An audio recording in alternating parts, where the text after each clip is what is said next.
Hello everyone, sir Neha Agarwal. क्योंकि मैंने promise किया ही था कि मैं एक और पॉडकास्ट के साथ आऊंगी, सो लेट्स सी, ये मेरा भाई है, इसके साथ एक पॉडकास्ट बनाते हैं। He is in CA final. जानते हैं कि ये इस जर्नी तक कैसे पहुंचा एंड क्या इसकी मिस्टेक्स थी एंड इसने कैसे उन सबको ठीक किया। सो तुम कुछ बताओ, लाइक आफ्टर क्लास 12 तुमने कब क्लास 12 खत्म किया एंड कब तुमने सीए के लिए रजिस्टर किया एंड कैसे तुम यहाँ तक पहुंचे हो? हाँ, मैंने क्लास 12 खत्म किया है अप्रैल 2021। सून आफ्टर मैं फाउंडेशन के लिए रजिस्टर कर दिया। तो रजिस्टर करने के बाद नवंबर 21 में मैंने फाउंडेशन का अटेम्प्ट दिया और उसमें मैं पास हो गया। 265 मुझे आए थे 400 में। उसके बाद मैंने नवंबर मतलब क्लास 12 का एग्जाम कंप्लीट करने के बाद आपका रिजल्ट आया, देन ओनली तुमने सीए फाउंडेशन के लिए रजिस्टर कर दिया। ही दिया। Was not have wasted any time, क्योंकि इसने ऐसे क्या, मैंने भी वैसे ही क्या, सारे स्टूडेंट ऐसे ही करते हैं। 6 मंथ्स का प्रिपरेशन आपके लिए इनफ होता है। आप आराम से फाउंडेशन का ले सकते हैं, जिसको 265 मार्क्स आए थे। हाँ। उसके बाद तुमने जो फाउंडेशन का ट्यूशन किया, क्या कैसे किया? खुद से किया, ट्यूशन लिया, क्या था? नहीं, मैंने कोचिंग ली थी, कोलकाता के टॉप फैकल्टीज से कोचिंग ली थी। डू यू फील कि कोचिंग लेना इंपॉर्टेंट है, या ऐसा बहुत लोग ऐसे होते हैं कि खुद से कर लेंगे या कुछ ऐसा पैकेज वाला ले लेते हैं, फिर उनसे होता नहीं? क्या आपको कोचिंग लेना इम्पोर्टेंट है मेरे लिए? क्योंकि भले मैं फाउंडेशन बिना कोचिंग के पास कर भी लेता कुछ ज्यादा एफर्ट देने से, लेकिन मेरा बेस कुछ नहीं बनता। खुद बेस बनाने के लिए और जो इनिशियल नॉलेज लगती है चार्टर्ड अकाउंटेंट कोर्स के लिए, उसके लिए कोचिंग लेना बहुत जरूरी है मेरे हिसाब से। तो बहुत जगह ये क्वेश्चन होता है कि इज मैथ इम्पोर्टेंट, मतलब किसी का 12th में मैथ नहीं है तो दे फील कि उनसे सीए नहीं होगा। So what do you think, is math important? Maths, if you have, अगर आपके पास मैथ्स नहीं है 12th में, फिर भी आप सीए फाउंडेशन में, मैथ्स उतना हार्ड नहीं है। 40 मार्क्स का तो मैथ्स आता है। बेसिकली सीए करने के लिए आपको मैथ्स आना जरूरी नहीं है, प्लस माइनस डिवीजन, हाँ, बस आना चाहिए, जो कि मैंने अपने फर्स्ट वीडियो में भी शेयर किया है। उतना काफी है, उससे ज्यादा कुछ अल्फा बीटा गामा थीटा कुछ नहीं है।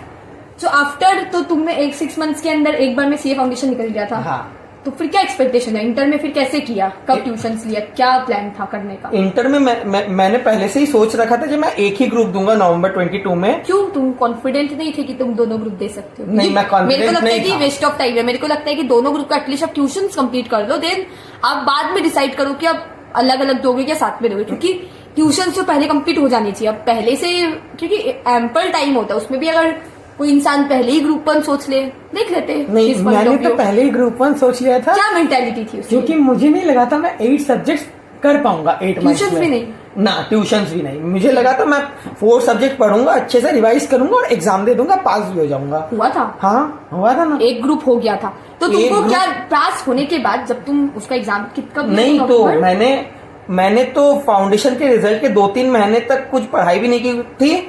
मैंने फर्स्ट कोचिंग ली थी अप्रैल 15 को 2022, और फिर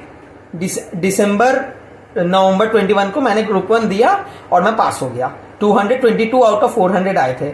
उस अटेम्प्ट में टैक्स का पेपर सबसे हार्ड आया था, फिर भी मुझे 51 मिले थे। तो डू यू थिंक कि ट्यूशंस लेना इज इम्पोर्टेंट? लाइक हाँ, ट्यूशंस आर वेरी इंपॉर्टेंट। नहीं तो आपको एफर्ट बहुत ज्यादा मारना पड़ेगा। नहीं, आई मीन टू आस्क, क्या तुम्हें ऐसा लगता है कि तुमने लेट पढ़ाई करके, जैसे ये से प्राउडली कि मैंने 2 महीने कुछ पढ़ाई नहीं किया था, क्या तुमको ऐसा लगता है कि तुमको पढ़ लेना चाहिए था और शायद तुम दोनों ग्रुप का ट्यूशंस कर लेते? क्या तुमको ऐसा कभी फील होता है? फील तो do you regret your decision? No, I don't regret, because you are past. Yes, but otherwise decision you feel this, you can easily, you are capable of doing the tuitions of both the groups, right? हाँ, I could have done that. लेकिन ठीक है, clear हो गया। बहुत जन का होता है, अगर क्लियर हो जाए तो फिर क्या इशू है? फिर अकॉर्डिंगली फिर ग्रुप 2 का फिर आपने ट्यूशन ग्रुप 2 का मैंने ट्यूशंस लिया उसके बाद नवंबर 22 एग्जाम के बाद। लेकिन फिर बीच में फरवरी 15 को, अरे डेट पे इतना मत जाओ। अच्छा, लेकिन फिर सून मुझे पता था मैं मई 2023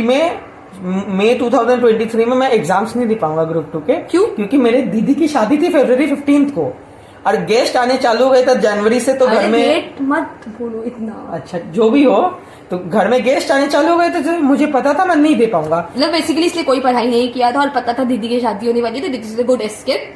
सो you have wasted 6 months. No, not 6 months. So that attempt you have wasted. I have tried. I have given May 23 exams. You have given May 23 exams, but without studying, if you are giving, you are just wasting your time. Still, I got 185 out of 200. That was good after preparing for only 2 months. That was good, but he failed after preparing for only 2 months. Otherwise, he would have prepared for 6 months or 4 months, and he would have cleared. Yes. But that is not important. After that, he have again given group 2. So, जो आपने उस time जल्दीबाजी करके जो दिया था, fail हो गए थे, और फिर जब दोबारा दिया, इन दोनों में क्या डिफरेंस था? मतलब ऐसा हुआ होगा ना 2 महीने में बहुत चैप्टर स्किप किया होगा, इजीली दे दिया था, तो अब ओवर कॉन्फिडेंट भी हो गए होंगे, ग्रुप 1 एक बार में निकल गया, तो क्या क्या गलती थी वो प्लीज हाईलाइट करिए। गलतियां यही थी कि मुझे लगा था अकाउंट्स और एडवांस अकाउंट्स और एफएम में एग्जामिशन बहुत इजी से आ जाएगा, मुझे लगा था जब मैंने 2 महीने प्रिपरेशन करके एग्जाम दी थी। तो लेकिन आया तो नहीं, मुझे 50 में मार्क्स आए थे, 60+ नहीं आया था। और EIS-SM और आपका एक और सब्जेक्ट EIS-SM और एक EIS-SM एंड ऑडिट, तो मैंने कुछ पढ़ा ही नहीं था, तो मुझे उसमें 38-39 आए थे। फिर जब मैंने गलतियां को देखा और अच्छे से उन दोनों को पढ़ा, तब मेरा स्ट्रेंथ है प्रैक्टिकल, तो मुझे वो दोनों में फिर से अच्छे ही मार्क्स आए, एफएम और एडवांस अकाउंट्स में। लेकिन ऑडिट और EIS-SM में मुझे 41-43 आए रिस्पेक्टिवली। ऑलमोस्ट पास हो गया। इसने सबसे पहले ध्यान नहीं दिया था। सबसे पहले अगर आप किसी सब्जेक्ट में अच्छे हो तो मेरे को लगता है उसमें कंपैरेटिवली कम टाइम दो, बाकी सब्जेक्ट में ज्यादा टाइम दो। इसने जो आता था उसी को बार बार किया, इसलिए नहीं हुआ। दूसरा bite here not practice that all, पहले तो ओवर कॉन्फिडेंट हो गया था। तो अगर आप ओवर कॉन्फिडेंट मत हो, बार बार प्रैक्टिस करो। प्रैक्टिस की थी क्या? हाँ, प्रैक्टिस बहुत नहीं, जब फेल किया था तब प्रैक्टिस तो नहीं की, तब प्रैक्टिस की थी, लेकिन सिर्फ अकाउंट्स और एफएम की। और past year question paper solve किए थे 1-2। तो फिर चेंज जब 6 महीने बाद जब एग्जाम दिया तब क्या चेंजेस फॉलो किए, वो अच्छे से डिटेल में बताओ। तब मैंने 1 महीने सिर्फ क्वेश्चन पेपर्स किए थे पुराने, क्योंकि मैं सिलेबस तो खत्म हो गया था। हार्ड कॉपी में आप प्रिंट करवा के करना, प्रिंट करवा के चैप्टर वाइज करना आपका बहुत हेल्पफुल होगा। हर वीडियो में मैं बोलती हूँ, क्योंकि उसमें से आप जो 1-2 दिन पहले भी पढ़ते हो ना, तो बहुत कुछ कॉमन आ जाता है। 30-40 मार्क्स कॉमन आ जाता है ना, तो इजीली हो जाते हैं एग्जाम में। तो बेसिकली हम लोग को past year question paper solve करने हैं। हाँ, so basically I want to ask कि इसमें से क्या क्या लर्निंग्स, लेट मी हाईलाइट। सबसे पहले आप previous year question paper print करवा के सॉल्व करो, और जो चैप्टर में अच्छे हो, जो सब्जेक्ट यू नो कि वो अच्छा, उस पर कम टाइम दो तो चलेगा। कम बेसी करके अपना टाइम अलॉट करके उसको सॉल्व करें। Tell me if I am wrong. No, you are not wrong, you are right. Tell me when I am wrong. Okay. Then आप ज्यादा से ज्यादा प्रैक्टिस पेपर सॉल्व करो, दिन में आपको कॉन्फिडेंस आएगा। तो यही 2 या 3 चीज जो इसने की, इसका आराम से इंटर निकलेगी। इंटर इतना हार्ड नहीं है, सब बुक से, जनरली बुक से आता है। अगर आप अच्छे से प्रैक्टिस वगैरह आप पास हो सकते हो, राइट? आराम से। बहुत जन अपना बहुत अपने आप को बहुत डिमोटिवेट फील करते कि ऑफिस वगैरह ज्वाइन कर लेते। इसने एक काम और किया, इसने ऑफिस नहीं ज्वाइन की थी। इसका भले 6 महीना वेस्ट हुआ होगा, लेकिन इसका क्लियर होगा। आई मेक श्योर कि मैं पास हो जाऊं। तो वो भी एक आपके ऊपर डिपेंड करता है, आप ये कैसे करना चाहो। लेकिन अगर आप प्रैक्टिस करो ना अच्छे से, आपका इंटर आराम से निकल सकता है। So this are your few learnings. तो आपका फाइनल को लेके क्या प्लान है? लाइक क्या प्लान था, कैसे कैसे क्या करना है, क्या एक्सपेक्टेशन है? क्योंकि आपका आर्टिकलशिप भी 2 साल हो गया, अब तो 1 साल हुआ ना आर्टिकलशिप। 2 साल ना, वो इंडस्ट्री। ओ अच्छा, हाँ। तो मैंने फाइनल को लेके तो तैयारी शुरू कर दी है। FR चल रहा है मेरा। फाइनल मेरा नवंबर। तो जो तुमने प्लान किया था अकॉर्डिंगली आपका चल रहा है वैसा कि बहुत डिले? नहीं, डिलेड नहीं चल रहा है, चल रहा है, ठीक ही चल रहा है। क्लासेस अच्छे से चल रहे हैं, रिवीजन भी थोड़ा थोड़ा शुरू किया है।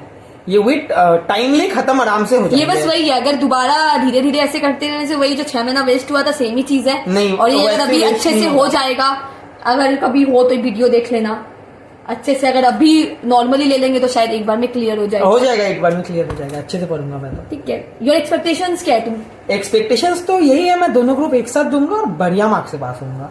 500 नहीं तो 400 जरूर फिक्स। तो my one question, like do you really do the things the way it required to be done? जैसे चीजों को करना चाहिए, क्या तुम सच में वैसे करता है? नहीं, देखिए सबके लिए सब कुछ सेम नहीं होता है। बहुत जन बोलते हैं self study is very important. मुझसे सेल्फ स्टडी होती नहीं है। मेरे सामने जब तक वीडियो ना चले टीचर का, तब तक मैं रिवाइज भी नहीं कर पाता, भले हो प्रैक्टिकल या हो थ्योरी। तो अब दीदी सेल्फ स्टडी बढ़िया करती है, मेरे से होता नहीं है। मेरे को ये वीडियो जब तक नहीं चलेगा होगा नहीं। तो जैसे करना चाहिए, सबका अपना अपना थॉट प्रोसेस है, कैसे कुछ होना चाहिए। मेरे हिसाब से मेरे को जो ठीक लगता है हम वैसे करते हैं। हम नो डाउट एफिशिएंट थोड़े कम है, लेकिन फिर भी जैसे मेरे दिमाग में घुसता है जैसे चीज, हम तो वैसे ही करना प्रेफर करते हैं। मेरा पूछने का मतलब था, जो तुमने प्लान किया था इतना टाइम में मेरा ट्यूशन खत्म हो जाना चाहिए, वो ऐसा हो पाया है? हाँ कि ना? फाइनल में ना, अभी तक नहीं हुआ है। ठीक है, प्लीज सीखिए। अगर आप इस किसी पोजीशन में तो अच्छे से कर लीजिए। नहीं तो रिग्रेट करना बाद में। इसी के लिए वीडियो है। What is the one thing which you think कि जो तुमको लगता है कि you should change it by now only?